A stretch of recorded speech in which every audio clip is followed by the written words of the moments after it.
Welcome to this episode of The Wisdom of Paramahansa Yogananda, brought to you by Self-Realization Fellowship, where each week you can receive inspiration and guidance from Paramahansa Yogananda's Kriya Yoga teachings. The subject of this talk is Finding Your Role in Life by Brother Keshavananda.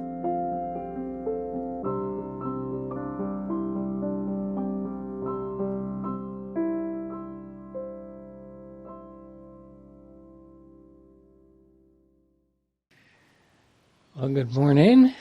Our topic today is finding your role in life. When you were a youngster, do you remember all those adults who kept asking us, what are you going to do when you grow up? It was annoying, right? Well, from my earliest years, I knew exactly what I wanted to do. Fly jet airplanes. The faster, the better. And my parents were very kind and withheld from telling me that without 20/20 vision, that was just not going to happen. So when I became old enough to figure that out, I had no plan B. I didn't have a clue. I was like lost, thinking, oh my gosh, all my friends are going to be doctors and lawyers and Indian chiefs and whatever. And I had no clue what I was going to do. But I figured, well, something will turn up. Well, reprieve from uncertainty was promised in my senior year in high school. Just before graduation, the school hired a company, and they came in and they gave aptitude tests to all the students. And then a few weeks later, they asked us to come back in the evening, bringing a parent or two, and they would reveal to us the great mystery. So I was hoping this would be really something extraordinary. I was envisioning maybe Gandalf would show up to tell me, what I would learn what I would do in this life. So my dad and I arrived, and we sat down, and soon we were talking to this man who did not look like he came from Middle Earth. And he drew the conclusion after showing me, this input here, and the way you filled out the charts here, and the responses to the questions. Your life path is going to be as an accountant? I have tremendous respect and admiration for accountants, but it's just not my skill set or my personality. So my dad and I, we thanked the man, and we left the room. As we were walking down the long flight of stairs to the street, we were laughing about it. And walking just behind us, one of my classmates was with his parents, and his dad was saying in no uncertain terms, I don't care what that guy said, you're going to be a dentist like me, and that's it.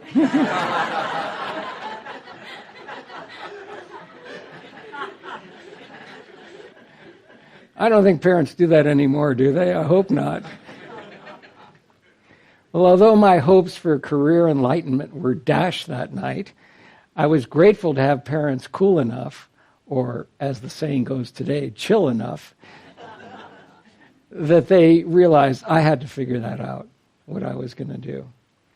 Now, of all the career possibilities I could have imagined back then, being a monk in the ashrams of Paramahansa Yogananda was just not on the radar. If someone had told me then that I would become a monk, I would have told them, well, the chances of my being an accountant are way higher. See how much I knew. But when we look back at all the experiences and the mistakes, maybe a few detours that we all took in our younger years, it all combined to lead us to longing for a spiritual life and to the path, so each of us today can live a life deeply blessed. In life, there are no mistakes, just opportunities. And we have opportunities to learn one of two ways. One is through wisdom, the other is through suffering. We usually sign up for suffering for a long, long time until we finally get the message, I don't have to do that anymore. There's suffering in life that comes with the package of having a body, but we don't have to sign up for additional courses in it. We can learn through wisdom. And everything we did, the good, the bad, and the whatever, that were all necessary for us to find out what we wanted and what we didn't want. And those experiences gave us the motivation to travel the path we are on today. How many of you would like to improve the world we live in? Anybody? Looks pretty unanimous. Okay. You know how to do that? Yeah? Someone's nodding their head. Paramahansa Yogananda said, improve ourselves first. That's where we begin. And he guides us through this journey of discovering our divine purpose, which is oneness with God. And Yoganandaji taught us that each of us is a unique expression of the infinite consciousness, the same cosmic consciousness that animates the entire universe. And our role in life is not something we invent or stumble upon by chance. It's already within us, waiting to be uncovered. As Yogananda said, all we have to do is improve our knowing. And he tells us that we're playing a part in a divine dream. And our duty is to play our part well. And this happens through the self-discovery we go through in meditation, and it expresses with selfless service in the world around us. When we become better, we automatically make our world a better neighborhood to live in. And Paramahansaji was such an example of this. With boundless energy, he built communities, he wrote books and commentaries, and he shared his wisdom across continents. And he taught that we must not only find our role in life, we must live it with courage and determination. Sri Merlini Mata, one of our past presidents, quotes our guru when he was speaking to God. I do not accept that I have any limitation. I am your child, made in your divine image. I will overcome by using that soul force with which you have endowed me, that divine understanding and discrimination and love, that faith which tells me that you are ever by my side and within me, as the very power which moves this body and mind and spirit. Does that sound like the way you want to live? Yeah, we come to the right place. And Paramahansaji offers us a pathway to do just that.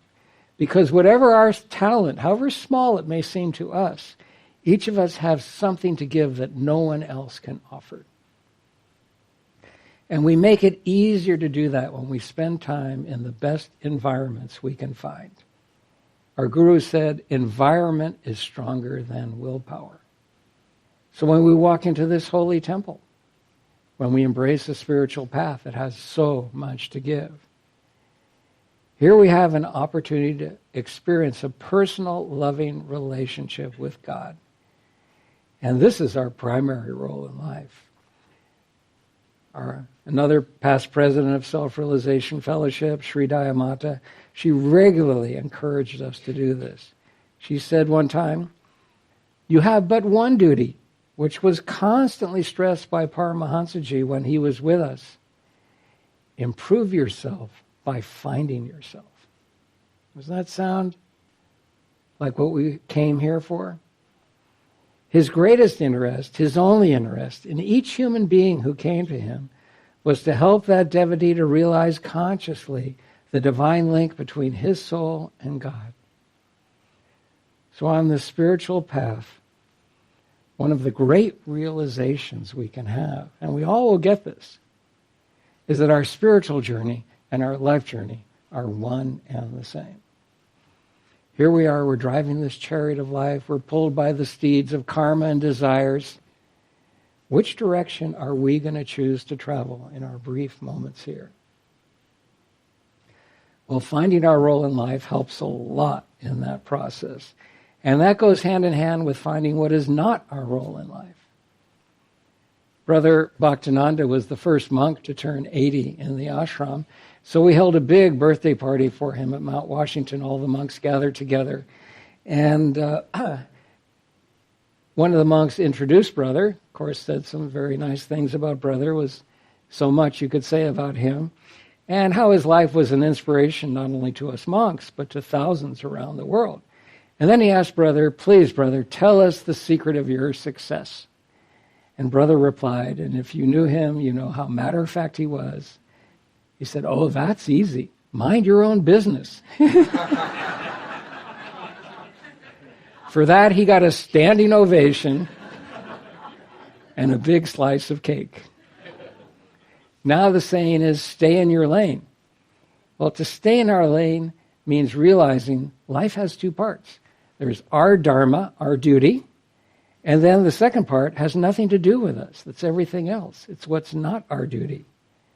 Minding our own business, staying in our lane, means putting our attention on our dharma, where we can make a difference, where we can make a contribution, and not getting involved in that which is not our dharma. One of the longtime members told me she has a new mantra. And I said, oh, what is it? She said, not my circus, not my monkeys. Isn't that great? Our dharma is what's before us in the present moment. That's our responsibility. And the rest of the universe, well, I don't want to disappoint anyone, but just between us, God has already assigned that to someone else. It's so important to pay attention to what's really going on, because 100% of our lives is about spirituality. There's no difference between business and spirituality, no difference between relationships and spirituality. In the business world today, making work spiritual seems to be becoming the next new thing. You know, companies started by bringing dry cleaning to your cubicle. Now they bring meditation. I recently saw a seminar advertised as Spirituality, the Next Frontier of Workplace Well-Being.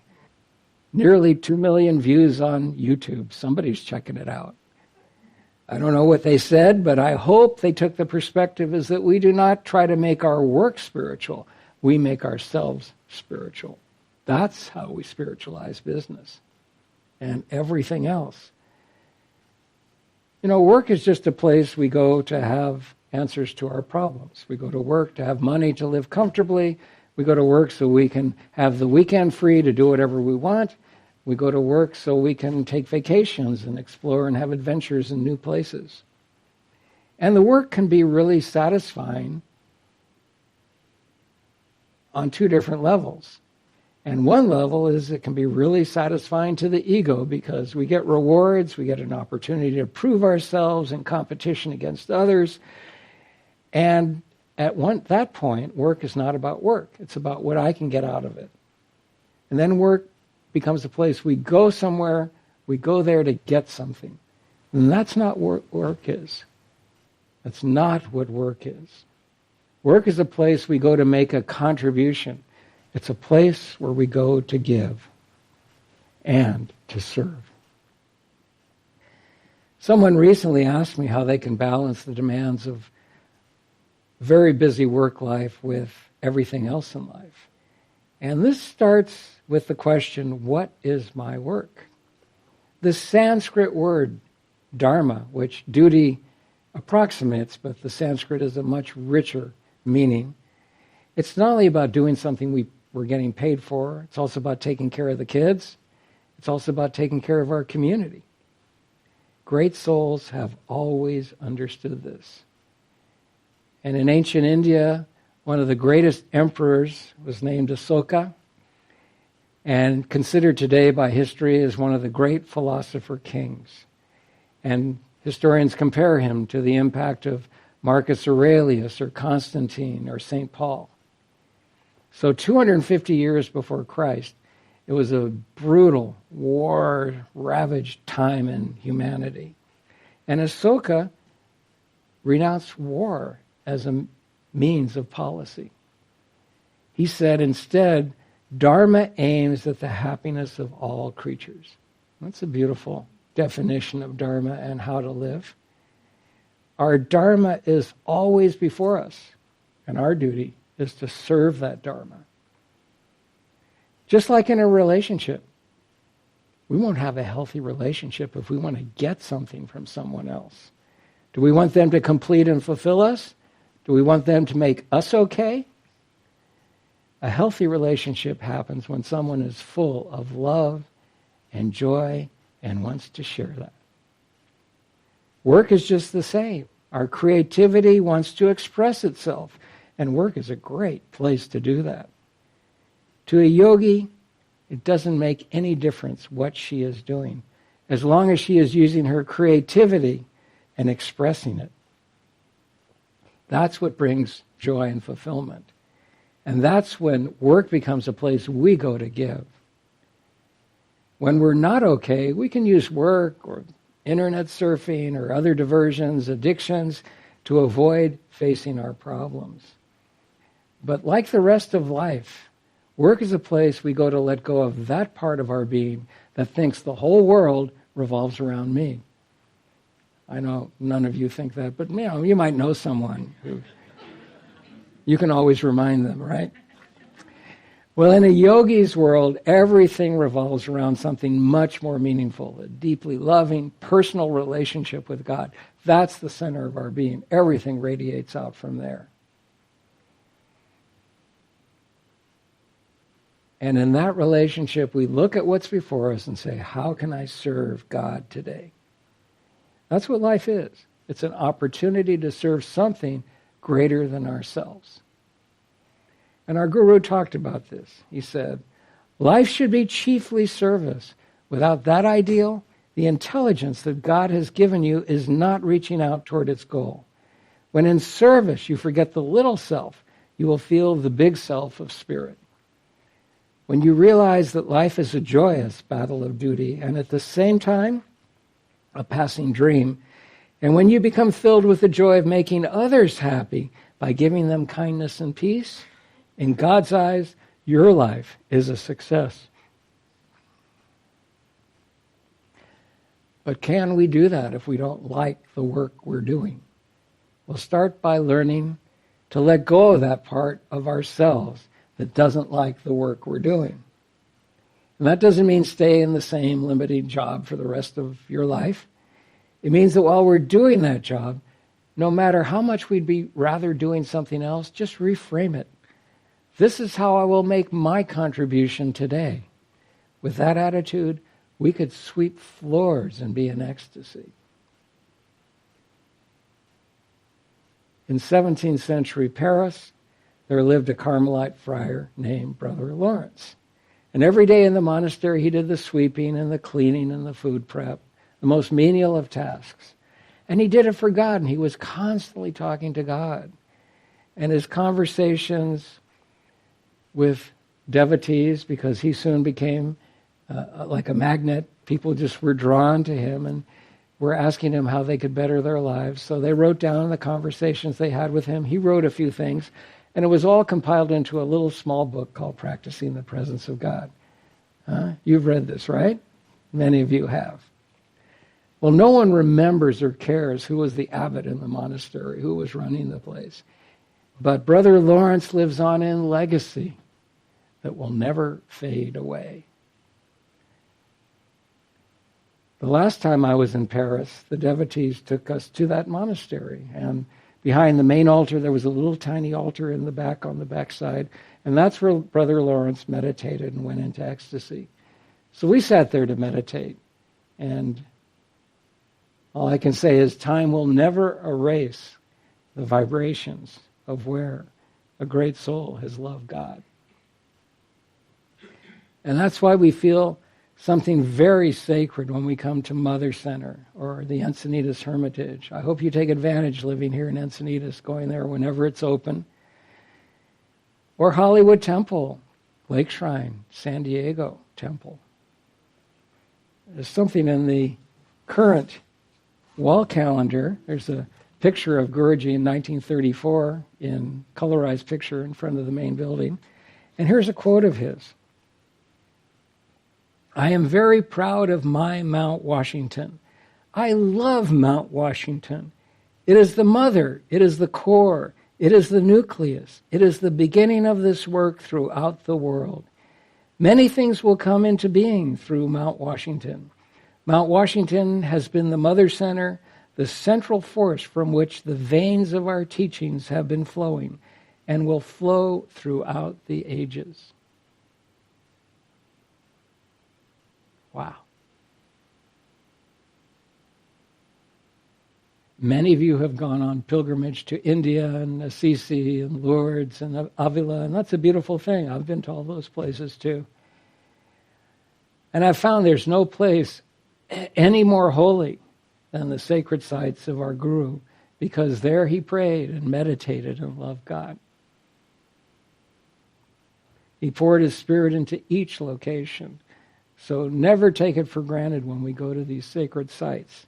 Tune in to his divine vibration and feel those blessings pouring into our lives. So, I think we're supposed to talk about finding our role in life. Well, after we get the spiritual part taken care of, everything else falls into place. But it begins with making everything we do a spiritual experience. So at work, start the first moment you get there. When you park your car in the lot, before you open the door and get out, just stop and affirm and just mentally put that concept in mind. I am coming here to serve. Then start practicing the presence. Then get out and walk in the door. Okay, then you get to your desk and the phone rings, and somebody on the other end of the line is not a happy camper. We're not getting the decisions and approvals we need. Someone criticizes us. Things happen that disturb us. We can counter this by keep reminding ourselves why we're there. I am here to serve. I have a little post-it on the side of my screen. It asks me the question every day, what's in the moments of my mind? Now, I want God to be in the moments of my mind, but when the mind goes away somewhere else, that little square yellow post-it brings it back. Use whatever trick we can. Another practice you may find helpful. We go through so many doors every day, don't we? There's car doors, room doors, house doors, office doors. So when we go through a door, just stop for a moment and say, I am here to serve. And that way we will find doors everywhere, literally, that lead to God's presence. When we take a phone call, remind ourselves, I am taking this call to see how I can serve. It just changes the whole energy that we're bringing to it. So if we go to work and serve what the present moment brings us, we will find that work can be just as holy a place as our meditations. And work's about a third of our life, so why waste all that time? You know, I got to get through work so I can go home and meditate and feel spiritual. Feel spiritual while you're there too. And when we learn to spiritualize our work this way, we will also find that our lives come into balance. So of finding our role in life, our Guru says this, no matter what wonderful vocation you are practicing, if it does not satisfy your heart, be certain you are not following the right path. Whatever path your heart's deep desire tells you to follow is your royal highway in this life, the route you should travel in order to reach the abode of lasting peace and happiness. People are never happy traveling in the wrong direction.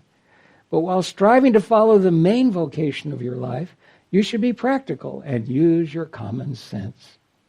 People who follow a certain artistic path, which is paved after their heart's desire, may satisfy their aesthetic hunger, but may not be productive enough to meet their own needs and their family's physical hunger. All persons should fulfill their duties as well as foster their talents. The place to begin is what's within our reach. Guruji said, make mental blueprints of little things and keep on making them materialize until you can make your big dreams also come true. Be happy in the definite accomplishment of the little objects of your desire. Then you can materialize the big dreams of your life. God will help you if you help yourself, and at the same time, pray to Him to help you bring your efforts to a successful issue. Because prayer and meditation unleash powerful forces that align our consciousness with the divine. And that opens the door for success to flow into us because we are letting God into us. Experiencing God within us is the reason we meditate. It's the purpose of yoga. And some will say, well, I have so much to do. How can I find time to meditate every day with everything else I got going? And I will often reply, well, take time before time takes you. Time is the most valuable thing we have. We can lose money and get it back. We can't get back 1 second of time. The clock is ticking. So use it well. Don't let any opportunity go by that doesn't serve our core purpose. Our Guru says, the things you need in life are those that will help you to fulfill your dominant purpose. Things you may want but not need may lead you aside from that purpose. It is only by making everything serve your main objective that success is attained. You know, if you just take one thought home with you today, take this one.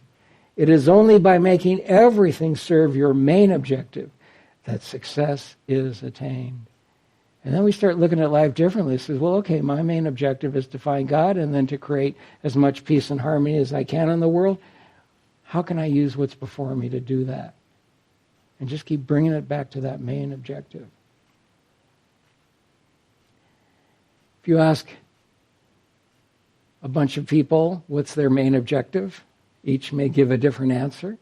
But whatever we make supreme in our lives, the reality is there is only one thing that will ever satisfy us, and that is God.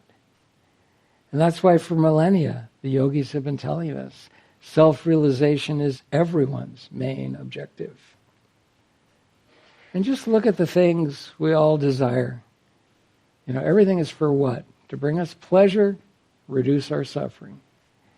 And there are many things that will do that, but you know, we have to read very carefully the fine print on the package. There is an expiration date.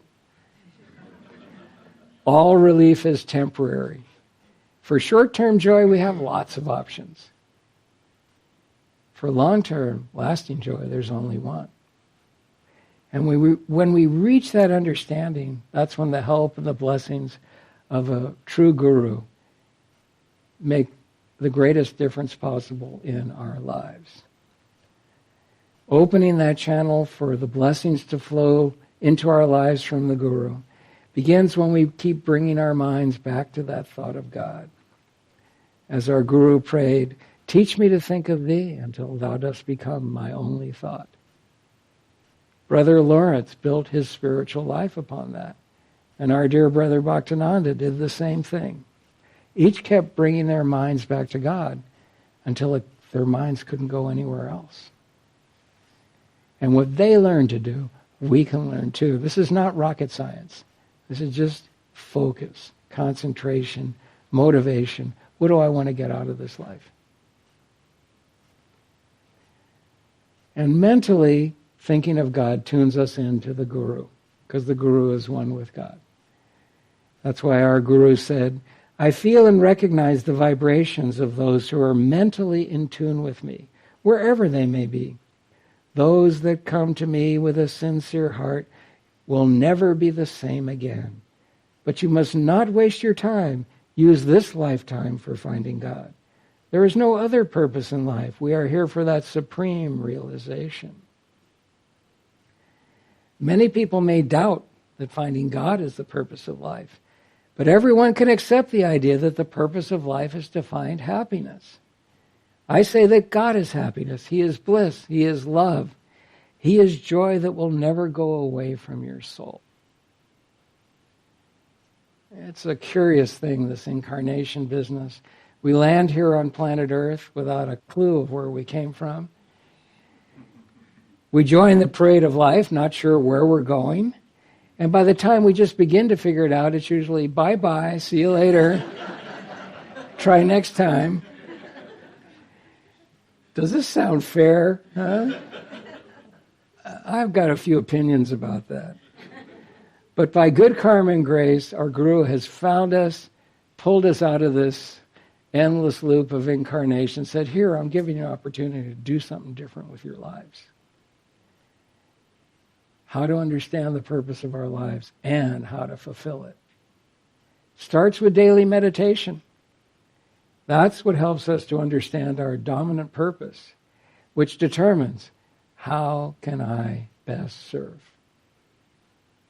Our Guru talks about this. He says, your work in the world, in the sphere where your karma, your own past activity has placed you, can be performed only by one person, yourself. And your work can be called a success only when in some way it serves your fellow man. Well, for those of you here in your teens or 20s, visualize yourself in your 40s or 50s, and what would you like to accomplish? Paint the most beautiful picture of your life at that point. And then work yourself back to the present moment and say, okay, here I am now. Here's where I want to be. What are the steps that are going to take me there? If you're older, you may have, and probably have already set the course of your life, but why not have a reset? You may not have a choice in having a reset. Life brings some very unexpected events, right? It may be something expected like retirement seems to be coming along, but then suddenly, what do I do with my life? Or it could be something unexpected like a serious illness, death of a spouse, a divorce, wildfires, anyone? Life has many curveballs, and any of them can dramatically change our lives. And that's why it's essential to keep our minds focused and keep asking, how can I best serve? How can I best make a contribution? And we have so many talents and abilities that we're not even aware of because we don't see ourselves objectively. And it's kind of default setting of our minds to go to the negative and see ourselves as less than instead of more than. And it's very challenging to see ourselves as a child of God, that we are divine. We have that same divine nature God does within us, and manifest that. But anyway, I'm mentioning this because in the year 2000, to celebrate the millennia, one of the monks decided to start a project. He went to all the monks and said, please write down 5 or 6 strengths of every monk in the ashram. And then he took all this data, compiled it, and ended up giving us a sheet with our picture at the top and our list of strengths. And I've never had that before. It's usually, well, this is very nice, but, but this was just purely our strengths, and it was very encouraging. I don't remember all the things they listed for me, but I do remember one. It was a good man to have in a storm. Whether, I don't know where that came from, but whether in a storm or not, it's a privilege to serve and to be here in the ashram. But I mention this exercise because it brings home something really important. Having a community we can trust, one that supports us and encourages us.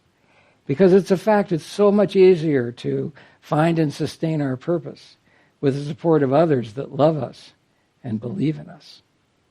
Environment is stronger than willpower. So if you haven't yet joined the community of volunteers here at the temple or online, you could be missing something important in your spiritual lives. So take the opportunity to serve. For all the blessings that we've been given, give something back. And then God and Guru will use our service. Could just be picking up a piece of paper on the grounds and put it in the trash. They will use that to further our spiritual growth. Our Guru said, as soon as man discovers the true purpose of existence, he has made the first step towards salvation. By performing in this one life all actions with the consciousness of God, he can win the final liberation. That's a powerful statement. Did you hear that? He said, in this one life, if we do it for God, that little piece of paper we pick up, if we do it for God, can win us final liberation. It did for Brother Lawrence. I'm sure it did for Brother Bhaktananda. And we can do it too.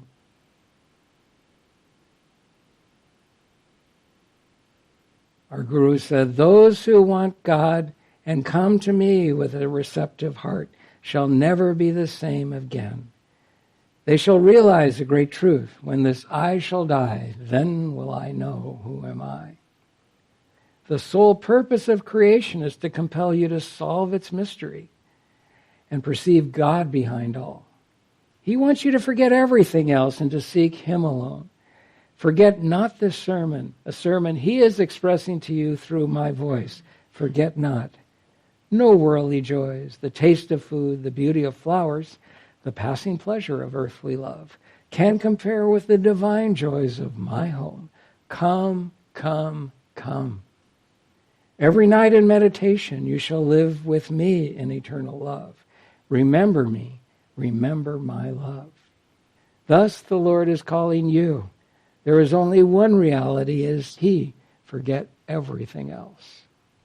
Make the self-realization fellowship lessons your daily study and meditate every night. Don't go to bed until you have communed with God. In the silence of the night, in the bower of your consciousness, beyond the reach of the noisy senses, renew your romance with God.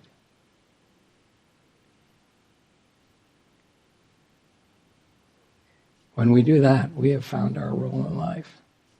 And then express it out in the world. Create goodness, create joy, pray for others, help others, do good. This is our role in life. Jai Guru.